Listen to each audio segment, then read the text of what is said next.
Okay, in this demonstration I'm going to just cover briefly the process of masking off trim, whether it be baseboard or door casings, anything that you don't want paint on. A lot of people struggle with the taping process. They have paint come seeping through the area where the tape meets the wall, and a lot of the problem is sometimes related to the tape used and the process in which it was applied. Simply by pressing a piece of tape with your finger against the wall, it's just not going to be sufficient enough to keep the paint when it's wet from seeping in the gap there. One little tip I want to mention about masking tape: it's best to store tape in a plastic bag, whether it be a Ziploc bag or whatever, to keep the moisture from being absorbed into the roll of tape. If a roll of tape does become damp, another problem you're going to have is when you pull this tape off of your trim, sometimes the adhesive will stay on the trim and the paper portion of the tape will come off separately, and that could take a lot of time trying to get it off your trim. So what I like to do is I work basically with a strip of tape.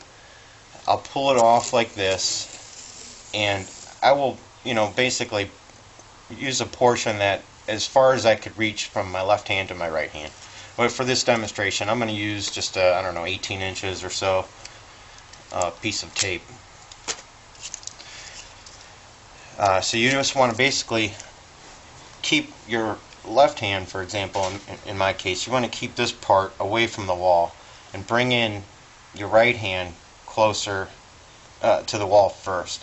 And you don't want to be pulling real tight.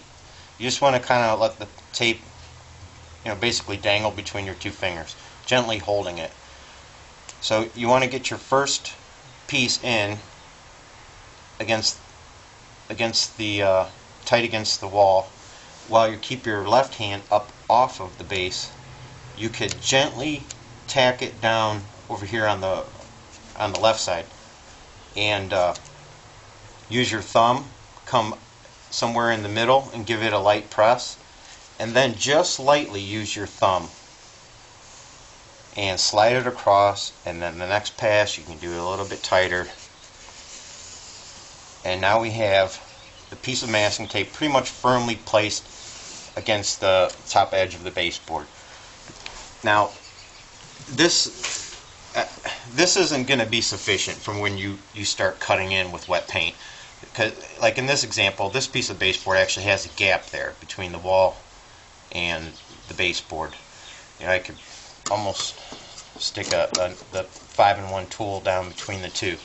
So if you're cutting this with paint, it's just gonna flow behind there. So what you want to do is use a 5-in-1 tool. You can pick these up at the paint store. They're relatively inexpensive, maybe $1, $2. They have some fancy ones that are a lot more expensive. But what you want to do is you want to hold this blade. Let me try to show an example here. If this was the edge of the tape on the base, you want to hold the knife in a position slightly angled. So you could set it right into the wall edge, and just lightly holding this on an angle, press firmly that edge. Now you don't want to do it in this way, because obviously I'm not making contact with the edge that I need tightly sealed. And you don't really want to do it perfectly level either, because if the back portion edge of the baseboard has any kind of rough edge or anything, you're not going to make good contact with it. So just keep the edge of the blade on an angle and press into the corner tight. Now in this case we have a really dark wall color against white trim, and these walls are going to be second coated with the same color, and because the color is generally on the wall, it's just not perfect. It doesn't look right yet. It does need a second coat.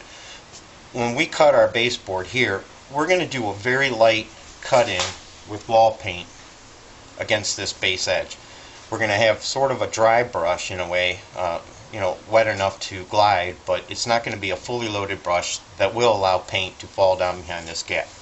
And when we pull our tape and the paint on the wall dries, we're going to run such a fine bead of caulk along this edge to close up that gap. So basically this is all ready for paint. You just don't want to go heavy with paint when you're anywhere near the edge of the tape. So when you go to pull this, you're going to want to just try to pull in an upward motion slowly and remove the masking tape. And generally what we do is when we're painting walls, we could probably paint a room maybe within the hour. I would suggest pulling the tape back off. Now if masking tape does stay on too long, it could be difficult to remove, and in that case what you could use is you could use a breakaway razor blade and score this portion of the edge. You could use your 5-in-1 tool, and what you want to do is basically just run it inside the edge to break away the seal between the dry paint on the tape and the wall. And when you pull that off, you'll get a nice clean edge. Otherwise, if you don't, the paint that is dried on the wall between the base could tear the paint upward across the wall, and that will create more mess. So that's pretty much it for masking tape. Make sure your surface is nice and clean. If you have woodwork that's stained, it has maybe pledge or some other cleaner to deepen up the color of your wood or whatever, you want to make sure you remove that. Something good that works on that is mineral spirits paint thinner. Use some rubber gloves to remove it. If you don't want to get into paint thinner, you could use Pine Sol works, and a product called Lest Oil. They work, but you have to a little more elbow grease, and what you're going to want to do is you're going to want to rinse it with clean water too. Make sure it's thoroughly dried, and then apply your masking tape, and you should be good to go.